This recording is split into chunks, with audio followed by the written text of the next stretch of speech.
China na nga marahil ang isa sa pinakakinakainisan na bansa sa buong mundo dahil sa kung gaano sila kasugapa pagdating sa pagkiklaim ng mga teritoryo. Dahil na rin sa laki ng impluwensya at yaman ng bansang ito, ay ginagamit na nila ang kapangyarihan nila para manlamang ng mga mas malilit na bansa. At nito nga lamang ay kumalat ang balita na nagkasalpukan ang barko ng Philippine Coast Guard, ang BRP Sindangan, at ang barko ng China sa ating teritoryo. Isang mainit nga na tensyon ang naganap na ito sa ating bahura. So, ano nga bang dahilan ng banggaang ito? At bago natin ipagpatuloy ang video na ito, ay huwag kalimutang mag-subscribe at i-hit ang notification bell para maging updated ka sa mga susunod pa na videos.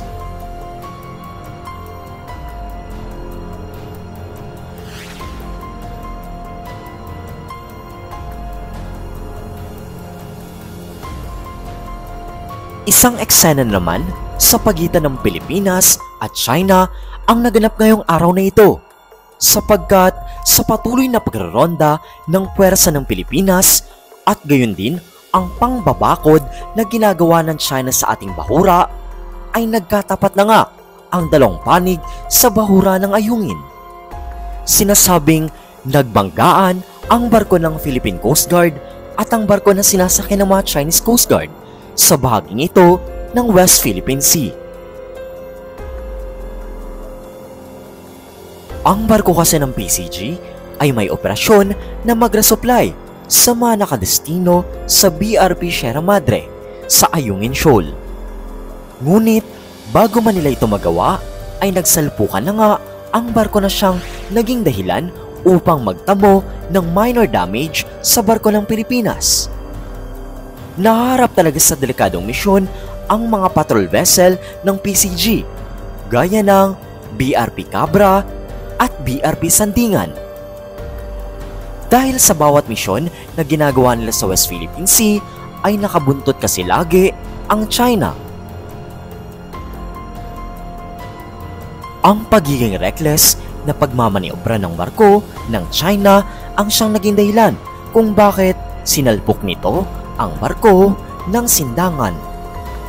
Wala rin talaga sa lugar ang ginagawa nila at literal na illegal ang ginagawa nila dahil wala sila sa teritoryo nila.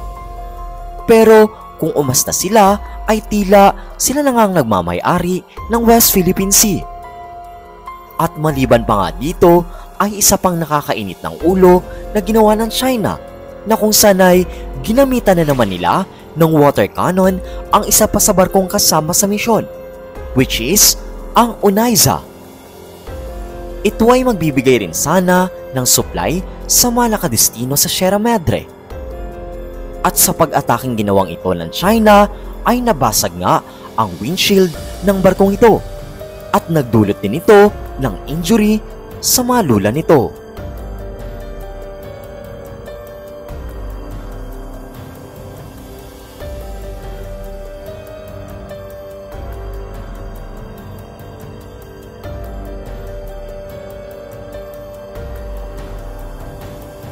Halatang-halata naman na hindi aksidente ang salpukan na ito at malamang ay nais talagang i-provoke ng China ang ating mga barko na palagan na ang mga Chinese vessels. At kapag naganap na nga ito, ay posibleng maging daan yun upang gumamit na sila ng dahas sa West Philippine Sea.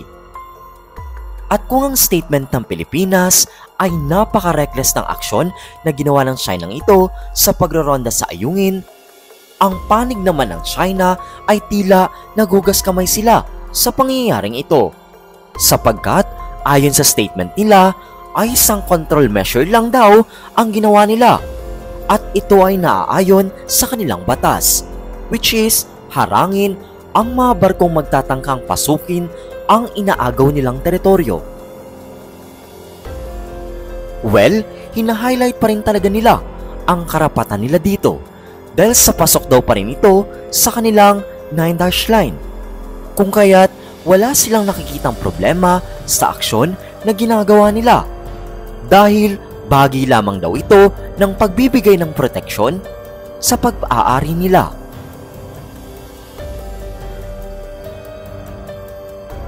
Isang malaking puntos na naman talaga ang pagkakataon na ito sa China at malamang ay nagbubunyi na naman sila dahil sa literal na naharang talaga nila ang barko ng Pilipinas.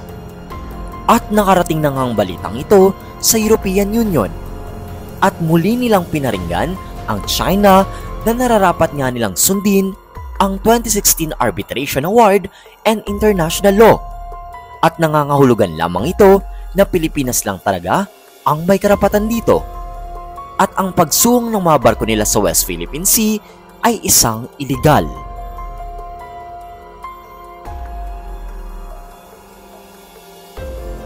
Dahil nga sa sunod-sunod talaga ang pagpuposisyon ng China sa mga bahura natin ay mas lalong naalarma ang ating bansa. Simula pa noong nakarang taon ay nagsasagawa na ng pagpapatrolya ang ating hukbong sandatang pandagat upang bugawin ang China. At nito nga lang ay idineploy na ng Philippine Coast Guard o PCG ang pinakamalaking aluminum hull offshore patrol vessel which is kilala bilang BRP Gabriela Silang. Simula ngayong araw na ito ay nagsasagawa na ito ng 2 linggong misyon sa Batanes at maging sa Benham Rise.